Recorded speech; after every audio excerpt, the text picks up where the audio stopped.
मेरी महबूबा महबूबा महबूबा।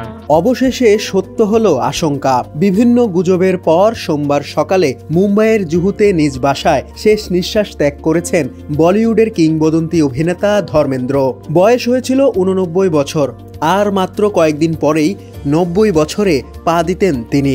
এখনও পরিবার আনুষ্ঠানিক বিবৃতি না দিলেও দ্য হিন্দু, এনডিটিভি, ফিল্মফেয়ার সহ ভারতীয় গণমাধ্যমগুলো খবরটি নিশ্চিত করেছে। পবন হংসে চলছে তার শেষকৃত্য, যেখানে অমিতাভ বচ্চন, অক্ষয় কুমার, সালমান খান, আমির খান, অনিল কাপুর, সঞ্জয় দত্ত সহ অসংখ্য তারকা উপস্থিত হয়ে শেষ শ্রদ্ধা জানিয়েছেন। হেমা মালিনী, এশা দেওল ও পুরো দেওল পরিবারও সেখানে রয়েছেন। দেশের প্রধানমন্ত্রী নরেন্দ্র মোদী থেকে করণ জোহর, কারিনা কাপুর সামাজিক যোগাযোগ মাধ্যমে শোক জানাচ্ছেন। গত কয়েকদিন ধরেই ধর্মেন্দ্রের মৃত্যুর গুজব ছড়াচ্ছিল।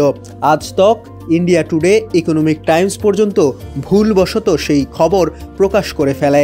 রাজনাথ সিং, জাভেদ আখতার, কে মেনন, চিরঞ্জীবী অনেকেই টুইট করে শোক জানান। পরে এশা দেওয়াল জানান খবরটি গুজব, বাবার অবস্থা স্থিতিশীল। হেমা মালিনীও ক্ষোভ প্রকাশ করে ভুয়া খবর ছড়ানোকে অসম্মানজনক বলেন।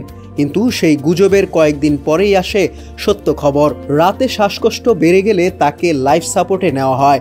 শেষ পর্যন্ত চিকিৎসকরা তাকে আর বাঁচাতে পারেননি। 1935 সালে পাঞ্জাবের লুধিয়ানায় জন্ম নেওয়া ধর্মেন্দ্রের প্রকৃত নাম ধরম সিং দেওল। দরিদ্র কৃষক পরিবারের সন্তান হয়েও ছোটবেলা থেকেই সিনেমার প্রতি ছিল প্রবল ঝোঁক। 1960 সালে ফিল্মফেয়ার ট্যালেন্ট প্রতিযোগিতা জিতে মুম্বাইয়ে আসেন তিনি। ফুল অর পাথর তাকে রাতারাতি সুপারস্টার বানায়। পরের 2 দশক তিনি হয়ে ওঠেন বলিউডের সবচেয়ে জনপ্রিয় নায়ক। শোলে, চুপ চুপকে, ধরমবীর, দোস্ত, মেরা গাঁও মেরা দেশ প্রতিটি ছবিতে নিজেকে নতুনভাবে উন্মোচন করেছেন। সহ অভিনেত্রী হেমা মালিনীর সঙ্গে তার বিয়ে ছিল বলিউডের বড় আলোচিত ঘটনা। একই সঙ্গে করেছেন 30টির বেশি ছবি।